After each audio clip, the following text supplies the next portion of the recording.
మన బిడ్డల హక్కు ప్రత్యేక హోదా. ఈరోజు ఎంతమంది విలువనిస్తున్నారు ప్రత్యేక హోదా గురించి? ఎంతమంది పట్టించుకుంటున్నారు ప్రత్యేక హోదా గురించి?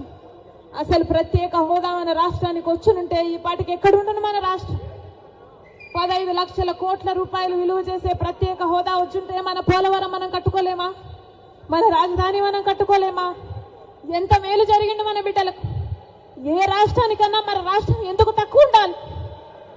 బాధ లేదా? ప్రత్యేక హోదా వచ్చునుంటే మన రాష్ట్రం ఎక్కడో ఉండుండే. రాజశేఖర రెడ్డి గారు మన రాష్ట్రం గురించి, మన రాష్ట్ర ప్రజల గురించి ఎంత ఆలోచన చేశాడు. ఉందా ఈ నాయకులకు ఆలోచన? చంద్రబాబు గారికి ఉందా? పోనీ జగనన్న గారు రక్తం పచ్చుకుని పుట్టారు కదా, ఉందా జగనన్న గారికి ఆలోచన? రాజశేఖర రెడ్డి గారు జలయజ్ఞంలో ప్రాజెక్టులు 54 ప్రాజెక్టులు మొదలు పెట్టాడు. ఆంధ్ర రాష్ట్రంలో 12 ప్రాజెక్టులు పూర్తి చేస్తే 42 ప్రాజెక్టులు ఇంకా అలాగే ఉంటే ఏమన్నాడు జగనన్న గారు? నేను 6 నెలల్లో పూర్తి చేస్తానన్న జగనన్న గారు రాజశేఖర్ ఇదేనా మాట నిలబెట్టుకోవడం అంటే? మడమ తప్పకపోవడం అంటే? ఇచ్చిన మాటను మడత పెట్టారు కదా. మీరా రాజశేఖర రెడ్డి గారి వారసు? ఆలోచన చేయాలి. రాష్ట్ర ప్రజలందరూ కూడా ఆలోచన చేయాలి. ఈరోజు వ్యక్తిగత కారణాల కోసం రాజశేఖర రెడ్డి బిడ్డ ఆంధ్ర రాష్ట్ర రాజకీయాలలో అడుగు పెట్టలేదు.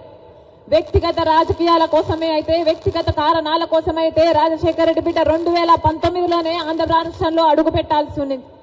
కానీ ఈరోజు ఆంధ్ర రాష్ట్రంలో రాజశేఖర రెడ్డి బిడ్డ అడుగు పెట్టింది అంటే ఎందుకు పెట్టింది? ఎందుకంటే ప్రత్యేక హోదా కోసం కనీసం పోరాడే వాళ్ళు కూడా లేకపోయారే అని. మనం పోరాడకపోతే ఆంధ్ర రాష్ట్రంలో ప్రత్యేక హోదా ఎప్పటికీ రాదు. కాబట్టి ప్రత్యేక హోదా ఇస్తానన్న ఏకైక వ్యక్తి రాహుల్ గాంధీ గారు. మొట్టమొదటి సంతకం రాహుల్ గాంధీ గారు ప్రత్యేక హోదా మీద పెడతానన్నారు. కాబట్టే ఆ మాట పట్టుకొని రాజశేఖర రెడ్డి బిడ్డ ఈరోజు ఆంధ్ర రాష్ట్రంలో అడుగుపెట్టింది.